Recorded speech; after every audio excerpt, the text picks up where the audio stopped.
मैं हूँ पार्थ और आज मैं आपको एक छोटे से सफ़र पे लेकर आया हूँ और ये सफ़र है जम्मू तवी रेलवे स्टेशन से कटरा तक का सफ़र। जी हाँ, राज्य इसका जम्मू है, यानी जम्मू कश्मीर है और हम लोग जहाँ जा रहे हैं वो कटरा है, जगह का नाम कटरा है और जो ज़िला है कटरा का वो रियासी ज़िला है, जो कि जो जम्मू है इसको 2 डिवीज़न में बांटा गया। जम्मू कश्मीर जो पूरा राज्य है, चूँकि अभी राज्य नहीं है, केंद्र शासित प्रदेश है। 2019 तक ये भारत का एक राज्य हुआ करता था, लेकिन 2019 में इसे राज्य का दर्जा हटा दिया गया और इसे अब एक केंद्र शासित प्रदेश के तौर पे एक मान्यता मिल गई है कि केंद्र शासित प्रदेश है। तो अगर बात करें कि जम्मू कश्मीर जो केंद्र शासित प्रदेश है इसमें कितने डिवीज़न हैं, तो इसमें कुल 2 डिवीज़न है, एक जम्मू डिवीज़न है और दूसरा कश्मीर डिवीज़न है। और अगर बात करें कि इसमें कितने ज़िले हैं, तो पूरे जम्मू कश्मीर में कुल 20 ज़िले हैं। 10 ज़िले जो हैं वो जम्मू डिवीज़न में हैं और 10 ज़िले जो हैं वो कश्मीर डिवीज़न में हैं।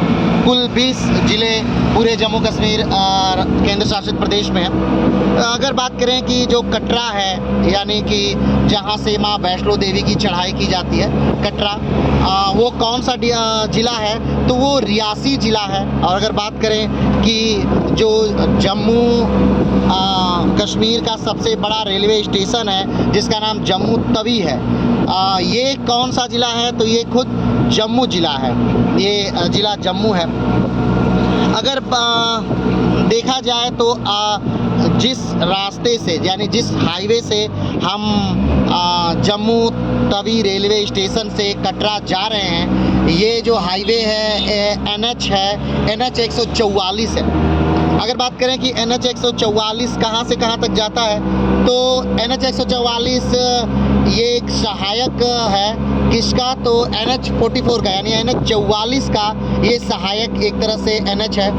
NH 44 के बारे में आप जानते ही होंगे कि NH 44 भारत का सबसे लंबा राष्ट्रीय मार्ग है, जो कि श्रीनगर से लगभग लेकर के और कन्याकुमारी तक जाता है। भारत का सबसे लंबा राष्ट्रीय राजमार्ग है NH 44। और आपको ये भी जानकारी होगी कि इससे पहले NH 44 से पहले NH 7 भारत का सबसे लंबा राष्ट्रीय राजमार्ग था, हुआ करता था। अगर बात करें कि जम्मू तवी रेलवे स्टेशन से कितनी दूरी पर पड़ता है कटरा, तो जम्मू तवी रेलवे स्टेशन से कटरा जो है वो लगभग 50 किलोमीटर की दूरी पर पड़ता है। और अगर बात करें कि इसके जाने के लिए क्या साधन है, तो जम्मू तवी रेलवे स्टेशन से बहुत सारे साधन हैं। नंबर 1, यहाँ से आपकी ट्रेनें भी जाती हैं जो लगभग 3 से 4 घंटे लगाती हैं ट्रेनें जाने में। यहाँ से आपकी बसें भी जाते हैं जिसका फेयर लगभग 150 रुपये है।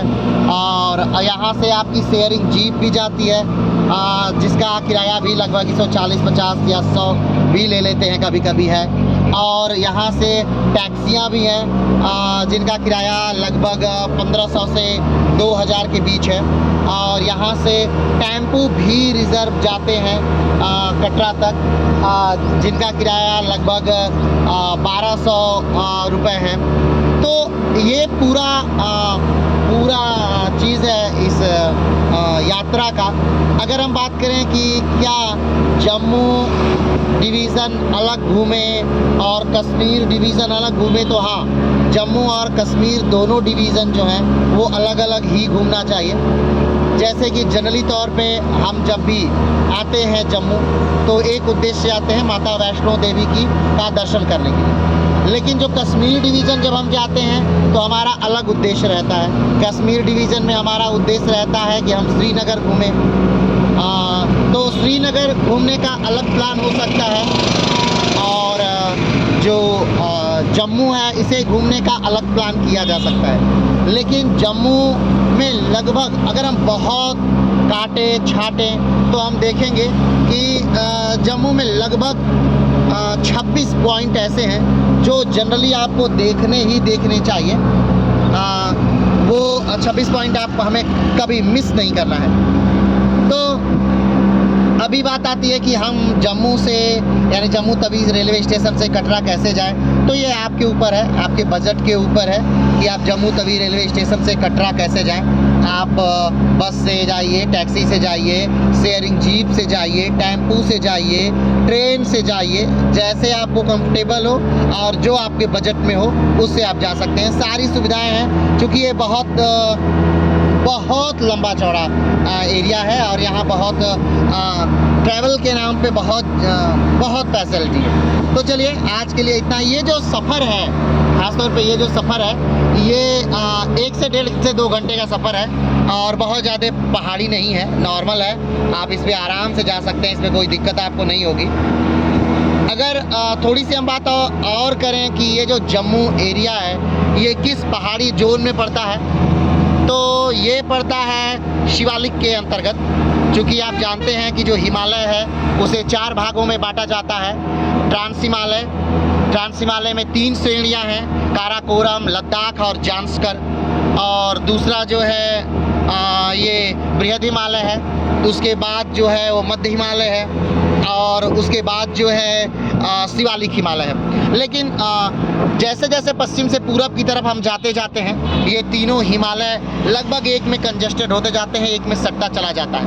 और पूरब की तरफ तो ये तीनों हिमालय का विभाजन कर पाना भी थोड़ा संभव नहीं लगता कि कौन सा हिमालय है। तो अभी ये जो जम्मू वाला इलाका है ना, ये पूरा का पूरा शिवालिक हिमालय के अंतर्गत आता है। और शिवालिक हिमालय जो है ये हिमालय की सबसे नीचे की श्रृंखला है। शिवालिक हिमालय के ऊपर है मध्य हिमालय और उसके ऊपर है बृहद हिमालय और उसके ऊपर से आता है काराकोरम, लद्दाख और जांस्कर। यानी काराकोरम, लद्दाख, जांस्कर है, उसे ध्यान रखिएगा। और ट्रांस हिमालय का भाग है, वो हिमालय का भाग भी नहीं है। अगर हम बात करें कि भारत की सबसे जो ऊंची चोटी है कौन सी है, तो K2 है। K2 भारत की सबसे ऊंची चोटी। लेकिन हाँ, ये ध्यान रखिएगा कि जो K2 है वो POK में पड़ता है, पाकिस्तान ऑक्युपाइड कश्मीर में पड़ता है वो। लेकिन हाँ, हम अपने मैप में उसे अपने भारत में ही दिखाते हैं। लेकिन दूसरी बात, अगर ये प्रश्न आए कि हिमालय में भारत की सबसे ऊंची चोटी कौन सी है, तो हिमालय की भारत की सबसे ऊंची चोटी कंचनजंगा है, जो कि हिमालय का रेंज है, जो कि सिक्किम में पड़ता है। तो ये पूरा आप देख रहे हैं, बहुत खूबसूरत नज़ारा है इधर जम्मू वाले रूट का। बहुत बेहतरीन चीज़ें हैं। और हम लोग अभी जिस यात्रा कर रहे हैं वो टेम्पू से कर रहे हैं। और चूँकि ये अच्छा इसलिए हो जाता है क्योंकि इसमें दोनों तरफ के लुक्स काफ़ी अच्छे से दिखते हैं, हवाएं आती जाती रहती हैं, बहुत अच्छा लगता है। और अपना साधन होना थोड़ा और ज़्यादा फ़ायदेमंद है कि कहीं भी आप रोक लीजिए, रुक जाइए, चले जाइए।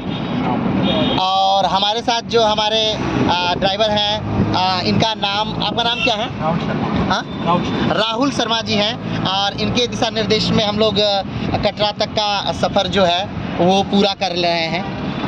तो चलिए आज के लिए इतना ही, फिर मिलते हैं एक नए वीडियो के साथ, नए स्थान के साथ। तब तक के लिए नमस्कार, धन्यवाद, जय हिंद।